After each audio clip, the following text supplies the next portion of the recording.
To RTV. జేసీ ప్రభాకర్ రెడ్డిని వదిలేదే లేదు, తాడిపత్రి వివాదంలో తగ్గేదే లేదు అంటున్నారు బీజేపీ నేత నటి మాధవీలత. ఆ రోజు 31st రోజు తాడిపత్రిలో విమెన్స్ డే సెలబ్రేట్ చేశారు జేసీ ప్రభాకర్ రెడ్డి. ఆ విమెన్స్ డేకి వెళ్ళొద్దు, అక్కడికి వెళితే కొన్ని ఇబ్బందులు ఎదుర్కొంటారు మహిళలు అంటూ మాధవీలత కొన్ని కమెంట్స్ చేశారు, ఒక వీడియోని రిలీజ్ చేశారు. ఆ తర్వాత పరుష పదజాలాన్ని ఉపయోగించి జేసీ ప్రభాకర్ రెడ్డి ఒక లైన్ దాటి మాట్లాడారు. దానిపై మాధవీలత కూడా ఆగ్రహాన్ని వ్యక్తం చేశారు. ఇప్పుడు మాధవీలత విమెన్ కమిషన్ ఆశ్రయించారు, మహిళా హక్కుల కమిషన్ ఆశ్రయించారు, మానవ హక్కుల కమిషన్ ఆశ్రయించారు, అలాగే ఫిలిం ఛాంబర్ని ఆశ్రయించారు, మా అసోసియేషన్ దగ్గరకు కూడా వెళ్ళారు, అక్కడ కూడా కంప్లైంట్ చేశారు. నేను న్యాయ పోరాటము చేస్తాను, సామాజిక పోరాటము చేస్తాను, మహిళల విషయంలో కించపరుస్తూ మాట్లాడినందుకు సమాజం స్పందించాలి, బీజేపీ నేతలను కించపరుస్తూ మాట్లాడినందుకు పార్టీ కూడా స్పందించాలి అంటూ మాధవీలత చెప్తున్నారు. ప్రస్తుతం మాధవీలత ఆర్టీవీ స్టూడియోలో ఉన్నారు. మాధవీలతతో ఈ వివాదం గురించి, మిగిలిన అన్ని విషయాలు, సినీ ఇండస్ట్రీ గురించి కూడా చాలా విషయాలు ఈ ఇంటర్వ్యూలో మాట్లాడదాం. మాధవీలత గారు నమస్తే అండి. నమస్తే అండి. మాధవీలత గారు, జేసీ ప్రభాకర్ రెడ్డి సారీ చెప్పారు మీ విషయంలో, అయినా కూడా జేసీ ప్రభాకర్ రెడ్డిని వదలాలనుకోవట్లేదా మీరు? సారీ ఆయన స్వతహాగా చెప్పలేదండి. మీ దగ్గర ఒకసారి బయట ఉంటే దాన్ని ప్లే చేయండి, ఎలా చెప్పారన్నది మీకు తెలుస్తుంది. నేను తప్పు చేయలేదు, నేను తప్పు మాట్లాడలేదు అంటున్నారు కాబట్టి, అందరూ అంటున్నారు కాబట్టి సారీ, భిక్షం వేస్తున్నారు. But I'm not a beggar. I'm a woman, I have a self-respect. I don't want to take any bhiksam. ఏం కావాలి జేసీ ప్రభాకర్ రెడ్డి దగ్గర నుంచి? రియలైజేషన్.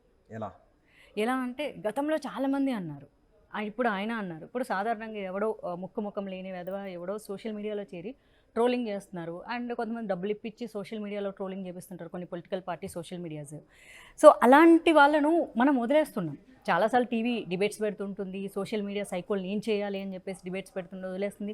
మన వైసీపీ వాళ్ళు చేసినటువంటి దాని మీద ఇప్పుడు అలయన్స్ ప్రభుత్వం వచ్చాక చాలా టీవీ డిబేట్లు పెట్టారు సోషల్ మీడియా సైకోలకి.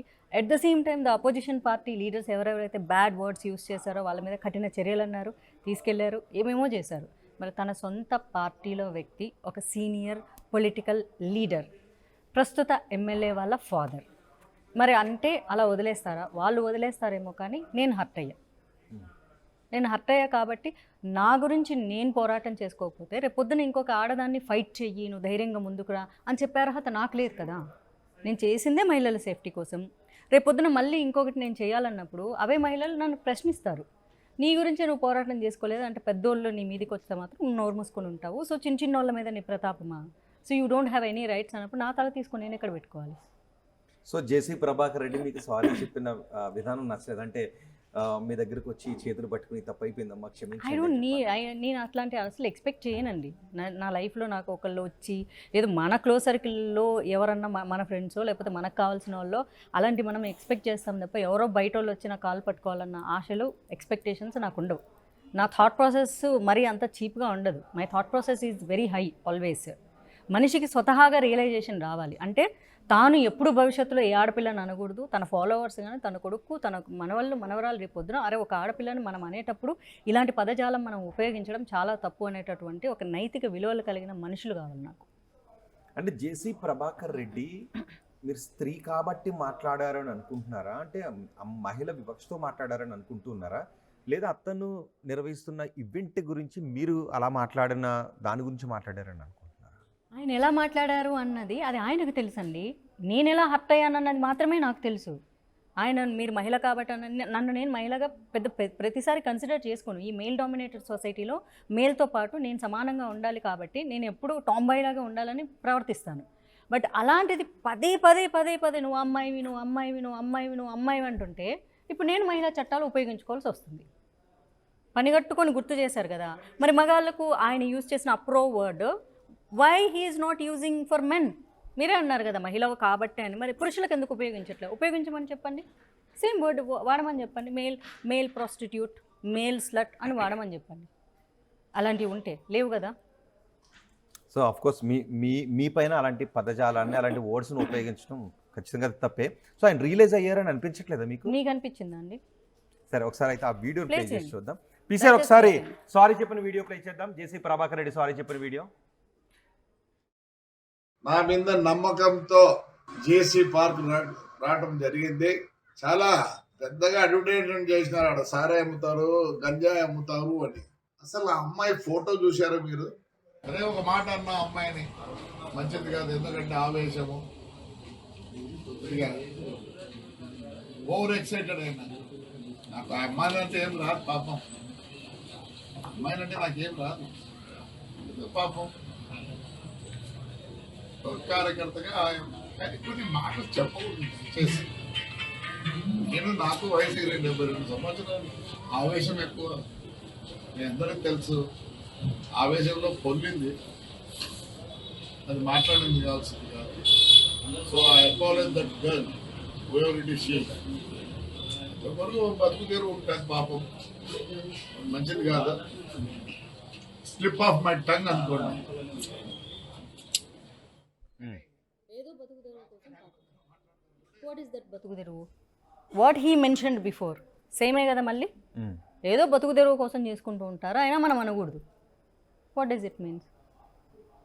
మీరు చెప్పండి, బతుకు తెరువు కోసం ఏం చేసుకుంటున్నా? నేనైతే ఉద్యోగం చేసుకుంటున్నా, నేను ట్యాక్స్ కడుతున్నా, నా శాలరీలో ఎవ్రీ మంత్ టీడీఎస్ కట్ అవుతుంది, గవర్నమెంట్కి ఎవ్రీ ఇయర్ నేను ఐటీ కడుతున్నా, అన్నీ లీగల్గానే కదా తీసుకుంటున్నాను. బతుకు తెరువు కోసం ఏదో చేసుకుంటున్నారంటే వాట్ ఈస్ దట్ బతుకు తెరువు? Again he confined the same thing, the old thing. So అక్కడ మిమ్మల్ని ఇంకా కించపరుస్తూ ఆయన సారీ ఎవరికైనా జ్ఞానం అని ఉన్న ప్రతి జీవికి అర్థమవుతుందండి ఆ ఉద్దేశం ఏంటో. మీరు ప్రతిదీ డిగ్ చేస్తారు కదా, ఇప్పుడు ఇంటర్వ్యూ చేసేటప్పుడు, డిబేట్లు చేసేటప్పుడు ప్రతి పాయింట్కి గుడ్డు మీద కూడా ఈకల్ బీకి డిబేట్ చేస్తారు కదా. మరి ఇంత పెద్ద మాట మీకు కనిపించట్లేదా? ఏదో బతుకుదారు కోసం చేసుకుంటూ ఉంటారు. కండిషనల్ గా సారీ చెప్పినట్టు అనిపించట్లేదు. ఎక్కడ అనిపించిందండి? పోనీ చెప్పినోడు ఒక ఫార్మల్గా ఏదో బిచ్చం వేసాడు, అది తీసుకో బిచ్చం వేస్తున్నా అన్నప్పుడు మళ్ళీ బతుకు తెరువు కోసం ఏదో చేసుకుంటూ ఉంటారు. అంటే బతుకు తెరువు కోసం again she is doing the same, but I shouldn't say it.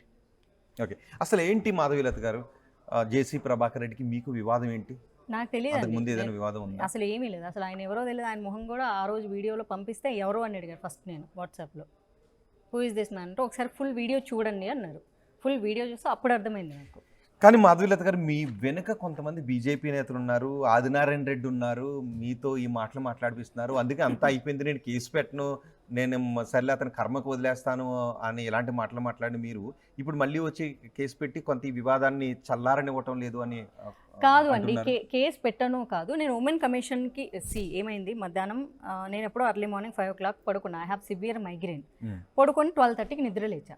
చూస్తే మొత్తం మిస్డ్ కాల్స్ అంతా మీడియా దగ్గర నుంచే ఉన్నాయి. సో ఐ థాట్ ఏదో ఆంధ్ర తెలంగాణలో సమ్ ఇష్యూ జరిగి ఉంటుంది, మేబీ వాయిస్ కావాలేమో అనుకొని వాట్సాప్లోకి వెళ్ళి చూస్తే ఆ ఇష్యూనే నేను అర్థమైంది. 12:30కి లేచి నేను బ్రష్ చేసుకోవడానికి, ఫ్రెష్ అవ్వడానికి ఒక 10 minutes పడితే కట్ చేస్తే 1:30 నుంచి లైవ్లోనే ఉన్నాను. కనీసం నా బ్రెయిన్కి బ్రెత్ తీసుకునే ఛాన్స్ కూడా ఉండొద్దా? మీరు కేసులు పెడతారా, మీరు అవి చేస్తారా అంటే, అరే నా కోసం నేను ఆలోచించుకునే ఇంత టైం కూడా నాకు లేదు. సో ఆ రోజు నేను కేసుల వరకు కాదండి, ఉమెన్ కమిషన్కి అయితే వెళ్తాను. కనీసం ఆ సాయంత్రం ఏదో ఇంటర్వ్యూలో మీరు ఎప్పుడో ఈవినింగ్ ఆ టైంలో తీసుకున్నప్పుడు నాకు వచ్చిన థాట్ ఉమెన్ కమిషన్కి నేను కంప్లైంట్ చేద్దాము అని. దెన్ ఆ రోజు రాత్రి నాకు 10 తర్వాత గ్యాప్ దొరికింది.